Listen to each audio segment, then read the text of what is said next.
Bonjour. Dans cette vidéo, nous allons nous pencher sur le lien entre le monde macroscopique et le monde microscopique.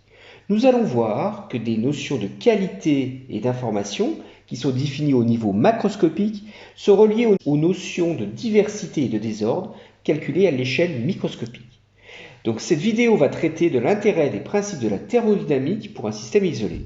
Et l'objectif ici est de vous introduire la signification du concept d'entropie. Alors depuis l'Antiquité, on a toujours opposé la qualité et la quantité. D'un côté, vous avez Pythagore qui défendait une vision du monde par la géométrie. Pour lui, le monde est décrit uniquement par des chiffres, autrement dit par la quantité. De l'autre côté, c'est Aristote qui lui milite pour une approche par les idées, des valeurs. On retrouve la notion subjective de la qualité. Alors, y a-t-il un moyen de relier ces deux aspects? Eh bien, la thermodynamique a essayé d'apporter des indicateurs. Alors, pour comprendre ces notions un peu complexes, partons d'un exemple concret. Prenons un exemple local. On peut prendre l'exemple des vins de Bourgogne que l'on connaît bien à Dijon. La Bourgogne est riche de diversité au niveau de la vigne.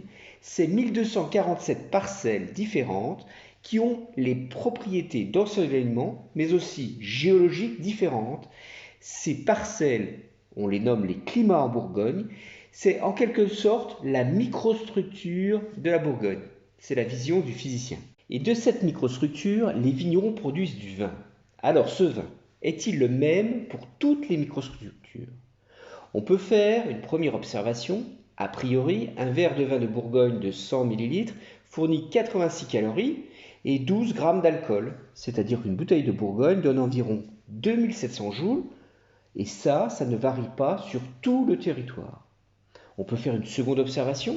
Le prix d'une bouteille, lui, peut varier fortement. La Romanée-Conti, par exemple, reste le vin le plus prestigieux au monde. La bouteille de 1945 a été vendue plus de 500 000 € aux enchères à New York en 2018. Toujours en Bourgogne, une même bouteille d'appellation régionale peut se vendre 5 euros. Donc vous voyez, plus de 5 ordres de grandeur entre les prix des différents climats. La qualité se juge au prix que les connaisseurs veulent bien attribuer. Cela reste assez subjectif, mais le prix peut être aussi vu par la quantité d'informations que le connaisseur va retirer de ce vin, c'est-à-dire le nombre d'adjectifs, de superlatifs qu'il va devoir trouver pour décrire ce vin, c'est-à-dire tous les arômes que constitue la microstructure du vin. Donc clairement, le degré d'alcool ne fait pas la valeur du vin. On distingue en fait 4 niveaux de qualité pour un vin. Le grand cru, c'est le plus cher, mais aussi le plus rare. On recense environ 33 appellations grand cru en Bourgogne. Autrement dit, c'est uniquement 33 divisé par 1247, c'est 1,5% du territoire. Alors la qualité est excellente, le prix d'une bouteille est généralement supérieur à 500 euros. Les vins premiers crus constituent 10% de la production. Des vins qui n'ont pas à rougir de par leur qualité, des prix entre 25 et 500 euros la bouteille. Les appellations village sont généralement en plaine, moins bien exposées pour le soleil. Elles constituent 36% de la production. Ce sont les vins les plus abordables, entre 7 et 25 euros. Et enfin, vous avez les appellations régionales avec des vins en dessous de 7 euros qui constituent la majorité des ventes, environ 50%. Alors, essayons d'analyser ces données. On peut représenter le prix de la bouteille en fonction de la superficie du territoire concerné. Cela revient à représenter la qualité ou l'information par le biais du prix en fonction de la quantité produite, c'est-à-dire des pourcentages utiles de microstructure. Vous voyez une relation de type exponentielle entre ces deux notions. Il n'y a pas de surprise, la qualité décroît bien à mesure que la quantité augmente. On retrouve ici la maxime en économie, connue depuis Cicéron, ce qui est rare est cher. Alors c'est une première observation sur la qualité à l'échelle du territoire.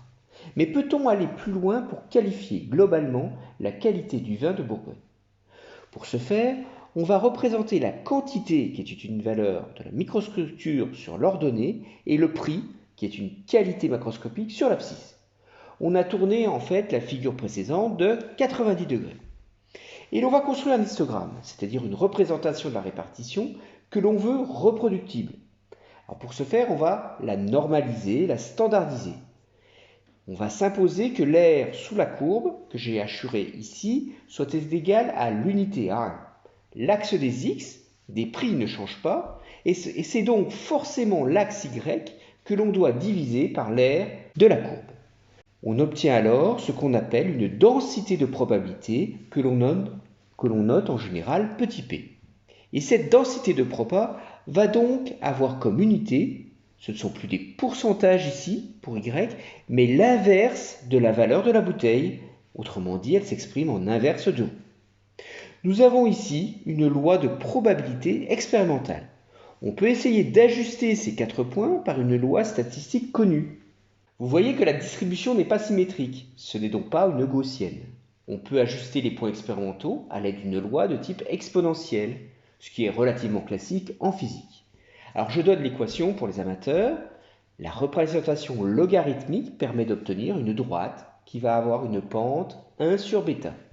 Donc on trouve ici que bêta vaut 50 et l'unité sera en euros. Cette statistique est connue sous le processus de Poisson. Elle signifie physiquement que les données sont indépendantes les unes des autres. C'est ce qu'on appelle une statistique sans mémoire. Cela vient du fait que le paramètre ici est constant. On peut donc statuer que les événements des 4 crues sont indépendants. L'enseignement n'est pas le même suivant la pente des parcelles, les sols n'ont pas la même composition. On utilise généralement la loi de Poisson pour traiter les événements rares comme la statistique de comptage. Typiquement, la statistique des accidents. C'est notre grand cru, obtenu à 1%, qui peut être vu ici comme un accident. Alors, pour observer si le phénomène est gouverné par une loi de puissance, il est classique de représenter les données dans un repère log-log. Typiquement, la loi exponentielle, ici, n'est plus représentée par une droite. La loi log normale est intéressante à examiner. Elle est connue aussi selon la loi de Francis Galton, qui était le cousin de Charles Darwin. Cette loi signifie physiquement que les phénomènes résultent de la multiplication d'un grand nombre de petits facteurs indépendants. Je rappelle qu'en statistique, la multiplication des probabilités traduit une condition « et » entre les événements. C'est typiquement la statistique qui est utilisée pour simuler la répartition des revenus financiers dans une population hiérarchisée. Alors, la statistique log normale est caractérisée par 2 paramètres, M et S. M et S définissent respectivement l'espérance et l'écart type du logarithme des données, ce qui va correspondre à une espérance de 19 euros. On observe ici que la loi log normale explique mieux la densité de proba des grands crus. On peut expliquer cela par le fait que le grand cru est un vin plus complexe qui a besoin de la conjonction de plusieurs facteurs, à la fois un très bel ensoleillement, mais aussi un sol exceptionnel. L'âge des vignes est à prendre en compte, l'enracinement, mais certainement aussi le terroir, et bien entendu le travail et l'expérience de ces éleveurs. Alors à ce stade, on peut introduire ici, ce qui est l'objet de cette vidéo, l'entropie. Alors l'entropie est un estimateur qui se calcule à partir de la densité de proba P. Sa formule a été donnée par Claude Shannon. C'est la multiplication de P par le logarithme de P. Cela permet de prendre en compte à la fois des événements fortement probables, par le terme P, mais aussi, grâce au logarithme, qui agit comme une loupe, de ne pas oublier les événements rares. Et le signe moins vient que le log d'un nombre inférieur à 1, il est négatif. Donc on peut calculer à partir des données brutes cette entropie pour les 4 appellations en Bourgogne. Et vous observez que le grand cru, plus rare, a une entropie plus faible. Et c'est le vin de type régional qui correspond à l'entropie la plus élevée. Donc l'entropie, c'est une valeur extensive, c'est-à-dire qu'on va pouvoir ajouter les entropies. Donc l'entropie des vins de Bourgogne s'obtient alors en ajoutant les entropies des 4 appellations. On peut aussi estimer l'entropie à partir des lois statistiques que nous avons ajustées. Pour la loi exponentielle, il s'agit d'injecter la loi exponentielle dans l'expression de Shannon. Alors je donne la démonstration un peu technique de l'intégration pour les amoureux des maths. Le résultat final est très simple. L'entropie se traduit au log du coefficient bêta. Dans notre cas, bêta, je rappelle, valait 50, donc on trouve une entropie globale de 6,6. De même, pour la loi log normale, on peut montrer de manière analytique que l'entropie est donnée simplement à partir des paramètres M et S. Dans notre cas, n valait 4 et s de 5. Donc on trouve une entropie de 7,8. Vous voyez que les trois valeurs d'entropie sont cohérentes, l'entropie des données brutes est encadrée ici par celle des deux modèles statistiques. Alors, comment interpréter cette valeur d'entropie? Pour comprendre l'entropie, revenons à l'étymologie de ce mot. Alors, entropie vient de tropos en grec qui signifie changement ou transformation. Vous connaissez le mot tropique. Et puis, dans entropie, vous avez le en qui se réfère à énergie. Il faut donc aller faire un tour du côté de la thermodynamique pour appréhender cette notion. Qui ne connaît pas la célèbre formule de Lavoisier en 1743 « Rien ne se perd, rien ne se crée, tout se transforme ». C'est une retranscription du philosophe Anaxagore. On ne crée pas l'énergie, on ne la détruit pas non plus, on la transforme. Le mot qui nous intéresse ici, c'est la transformation, le changement. C'est ce qui explique la dynamique, c'est-à-dire des transformations d'une certaine forme d'énergie en d'autres formes d'énergie. Ce qu'il faut comprendre, c'est que l'énergie est à la fois une quantité, mais elle existe aussi sous plein de formes. C'est le premier principe de la thermodynamique qui s'occupe de la notion de quantité. Il a été énoncé au départ par le physicien anglais Joule. Alors vous connaissez ce principe aussi sous le principe de conservation d'énergie. La quantité d'énergie qui est transformée est toujours conservée. Le deuxième principe de la thermodynamique va être centré sur la qualité, sur les formes d'énergie. Alors vous connaissez peut-être aussi ce principe sous le nom de principe de Carnot. En fait, c'est Sadi Carnot qui a été le premier, il y a bientôt 2 siècles, il n'avait alors que 28 ans, à énoncer cette notion de transformation. Et ce principe va évoluer, il va être reformé plus tard par Kelvin et par Planck. Alors que nous dit le deuxième principe? Eh bien juste que toutes les énergies ne se valent pas. On retrouve ce qu'on a vu précédent, tous les vins n'ont pas la même qualité, et ceci pour le même degré d'alcool. Nous avions vu que les différentes qualités correspondent à des superficies différentes. Alors regardons, pour produire une même valeur d'énergie, par exemple 1 kJ, 1000 joules, quelle va être la quantité de masse de matière qui est nécessaire? L'énergie de plus haute qualité, la meilleure, c'est l'énergie nucléaire, qui est basée sur des interactions fortes.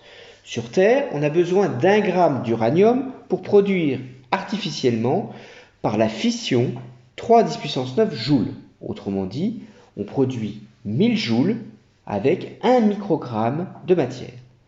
Donc la nature fait aussi bien les choses. Notre Soleil produit 1000 joules par fusion avec uniquement quelques microgrammes d'hydrogène.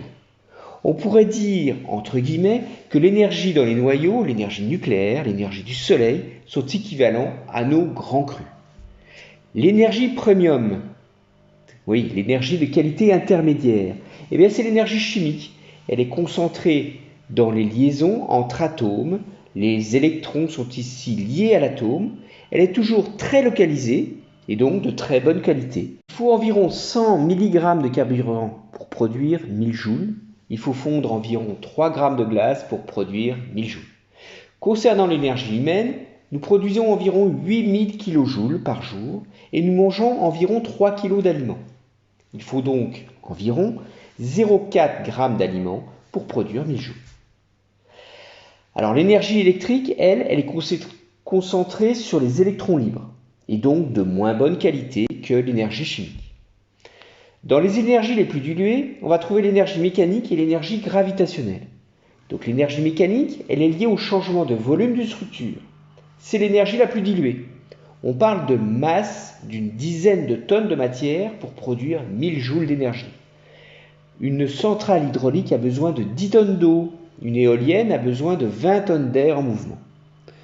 Donc ces 3 types d'énergie que je viens de vous décrire sont des sources d'énergie qui peuvent être utiles pour transformer les systèmes et les faire évoluer, c'est-à-dire pour la dynamique.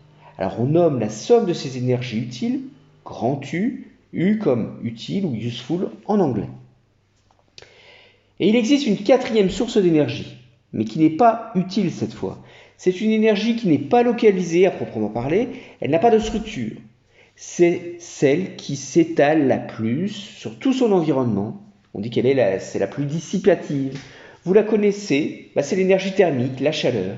On dit alors qu'elle est inutile, perdue pour le système considéré. Alors je reviens sur notre problématique. Que représente l'entropie quand on parle d'énergie? Eh bien, on définit en thermodynamique l'entropie comme la proportion de cette énergie par rapport à l'énergie inutile.